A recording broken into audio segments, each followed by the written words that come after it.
Fundamentals one.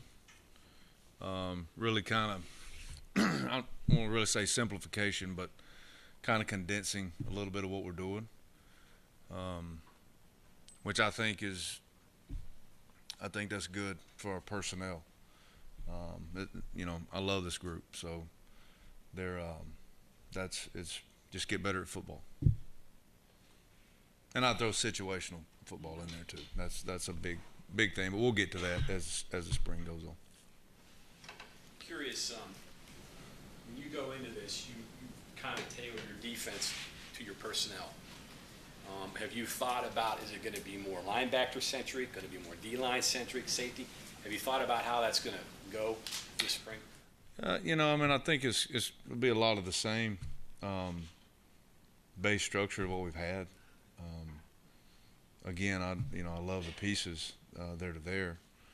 I think we're faster than we have been since I've been here. I think we're more athletic than we have been since we've been here. Probably particularly secondary wise, and I think we're experienced and old where we need to be. So I don't think we really have to go in and structurally change a whole lot.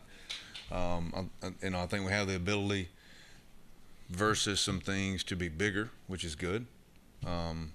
So how that's just package wise how you build it, but the concepts and the terms are really kind of redundant throughout the whole defense. So it's not a whole lot of changes.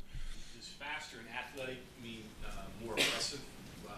Because you're pretty aggressive now the way it is. Yeah, I mean, and I think that's not necessarily the skill set. I think it's more the mentality. Like I love this group's mentality, which is something that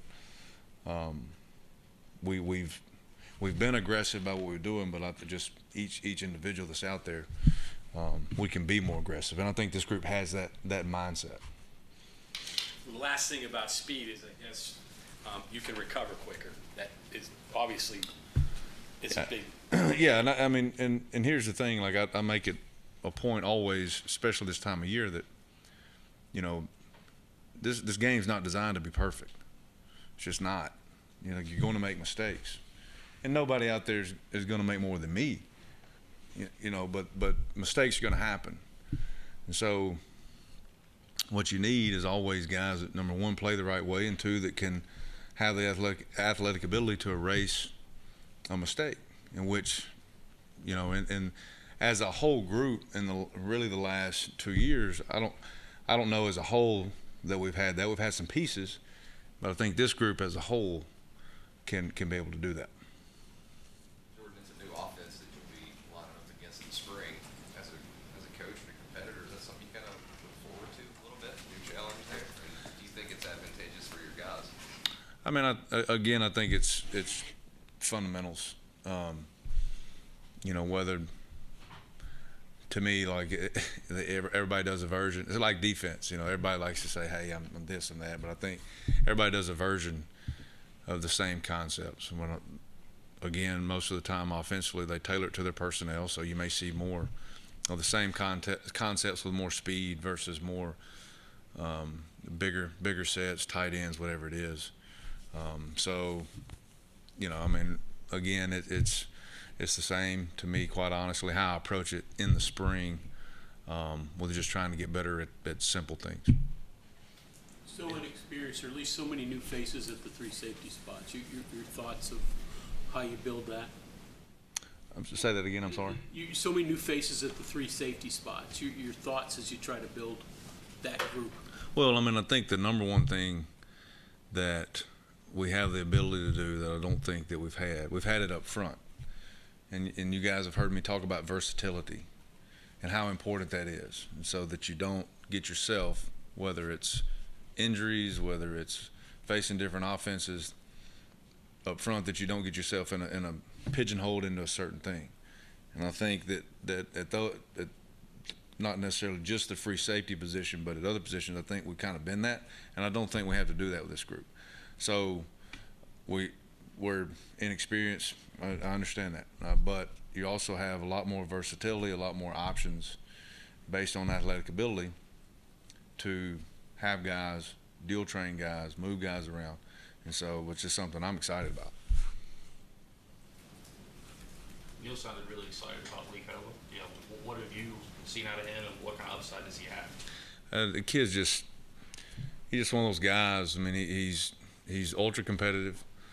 I think I saw him talking trash to a tire the other day as he was flipping it, and so didn't have to have a competition from a human. He had to, you know, so he's got that type of mentality that you want at that position. He just kind of has those natural leadership abilities. He's not afraid to even though he's new to the roster, he's not afraid to show that. And you know, Lee, not big mistakes. He makes mistakes, whether it's, you know, didn't touch the right cone or whatever, and he always owns it. And that's the one thing about it. He owns everything that he does wrong. He fixes it, moves on to the next rep, which again is something that I think overall we've got to do a better job of, is playing, worried about focusing on what's next. And so he just has that mentality. And so far, you know, does that translate to the games? I mean, we'll see. But I know that just how he approaches his training, his off season, just the game is something that we've needed. Is he a pure Mike? I mean, because I mean, he's not the biggest guy, at least on his numbers, weight-wise. So, but is he a Mike? Is he a Will? How do you work that? I think you need to stand next to him. Bigger stature-wise than you think. I mean, that's his primary position is Mike backer. But you know, again, skill set wise, you try to recruit and develop guys that can do some different things. But primarily, yes, he's a Mike. How important is the spring for Sean Martin?